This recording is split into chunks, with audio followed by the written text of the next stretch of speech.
Pour les cancers, alors vous, cette semaine, la lune, elle transite dans la maison 7, celle des relations, et de la maison 8 également, qui nous parle plutôt de l'intimité et des transformations à venir. Pardon, je perds déjà ma voix. Donc elle met en lumière la qualité de tes liens, de tes relations, que ça soit dans le domaine pro ou plus intime. Donc attends-toi à des ajustements, à des remises en question. C'est une semaine où justement tu pourrais arriver à vraiment développer un vrai équilibre émotionnel et aussi à faire preuve plus de clarté.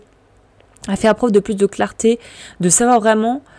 Alors, je sais que c'est pas très glamour dit comme ça, mais c'est de savoir si on devait un peu schématiser et qu'on compartimentait un petit peu nos relations, de savoir qu'est-ce qui va être plus vraiment, je peux compter vraiment sur cette personne, je peux parler de choses un peu plus intimes, je sais qu'au-delà de ça, ces personnes ne peuvent pas faire grand-chose, au-delà de ceci, je sais que cette personne, elle est pas du tout à l'aise quand je parle de certains sujets, cette personne-là, je peux dire bonjour, au revoir, comment tu vas à la machine à café, mais je peux absolument pas compter sur elle.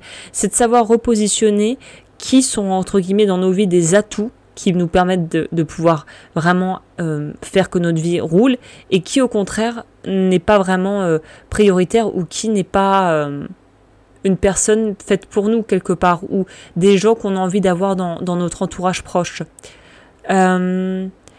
Au niveau des amours, il pourrait y avoir des tensions, mais c'est un peu tout le monde qui pourrait remonter. Si on a pas réglé des choses, ça pourrait ressortir durant cette période. On sent que toi, tu as besoin d'être écouté, soutenu. Tu n'as pas envie qu'on te materne ou qu'on t'étouffe. Donc, que ça soit, dans le couple ou dans les relations, tu as envie de pouvoir être un peu plus libre de ton espace, un peu plus, de te sentir un peu moins étouffé. Pour les célibataires, il y a peut-être une relation très intense qui pourrait venir, mais pour être tout à fait franche, c'est peut-être quelque chose de très intense, mais qui n'est pas forcément appelé à tenir dans le temps. C'est peut-être un truc, voilà, pour t'apprendre des choses sur toi, quelque chose d'assez éclair, mais qui n'est pas forcément appelé à durer très longtemps. Pour les finances, on te dit qu'il y a peut-être des discussions autour de l'argent qui vont être posées et qu'il va falloir y répondre en fait tout simplement. Et au travail, il y a possibilité de partenariat, de collaboration, de contrat qui pourraient être revus. Là encore une fois, sois bien clair au niveau des conditions. Avant de signer quoi que ce soit, regarde en bas de page des tout petits caractères sur la dernière page pour voir qu'il n'y a pas quelque chose qui n'est pas réglo dans le contrat.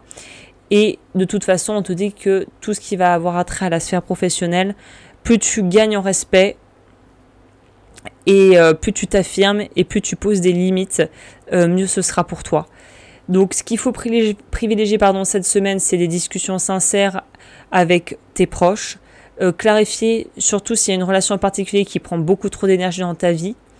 Te recentrer sur ce que tu veux vraiment dans tes relations et revenir à tes besoins, on va dire les besoins primaires, pour vraiment être dans un environnement où tu sais que tu peux faire confiance à certaines personnes, que tu peux avoir confiance en eux, que le respect est présent, que la communication est simple et claire. En gros, de poser un cadre sain pour ta vie, quoi. Ce qu'il faut éviter, c'est de se sacrifier pour préserver une fausse harmonie, attendre que l'autre devine comme par magie ce qu'on ressent, vaut mieux dire les choses clairement. Et en fait, il faut éviter d'encaisser dans le sens où parfois on se dit « Ah, je prends sur moi et tout » et ça va passer, mais en fait, ça passe jamais vraiment quand on peut pas exprimer ses besoins. Et en fait, ça va juste être comme un millefeuille, pas vraiment conscient, semi-conscient, où ça s'entasse, et puis à la fin,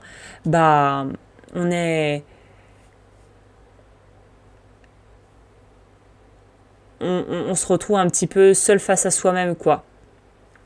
Et en plus, on en veut aux autres. Donc là, on te dit, grosso modo, il vaut mieux dire les choses qui t'a passé un peu pour l'emmerdeur ou l'emmerdeuse de service. Mais au moins, les choses, elles sont posées et il n'y a pas de lézard, quoi, entre guillemets. Donc, plutôt que de garder son silence et prendre sur soi et que la frustration grossisse, autant dégonfler tout de suite la pression en disant ce que tu ressens vraiment. Voilà, le conseil astro, c'est vraiment ça résume bien la chose. Ça va être cette notion de tu ne perds jamais vraiment à être vrai et authentique. Et chaque fois que tu arrives à gagner en fait en expression de toi, non seulement t'en bénéficies, mais c'est aussi une façon aux autres de pouvoir mieux gérer, d'être en relation avec toi, si ça fait sens. Voilà. Eh bien écoute, je crois que j'ai tout dit pour cette semaine. Eh bien, c'est tout pour cette semaine. J'espère que cet horoscope a pu t'éclairer. Si c'est le cas, n'hésite pas à aimer la vidéo, à t'abonner pour me rejoindre et savoir quand je publie de nouvelles vidéos en activant la cloche. Et n'hésite pas à laisser en commentaire ton ressenti si ça te parle ou si tu as envie de partager voilà, des choses avec moi. Et puis, je te dis à très vite sur la chaîne pour de nouvelles vidéos.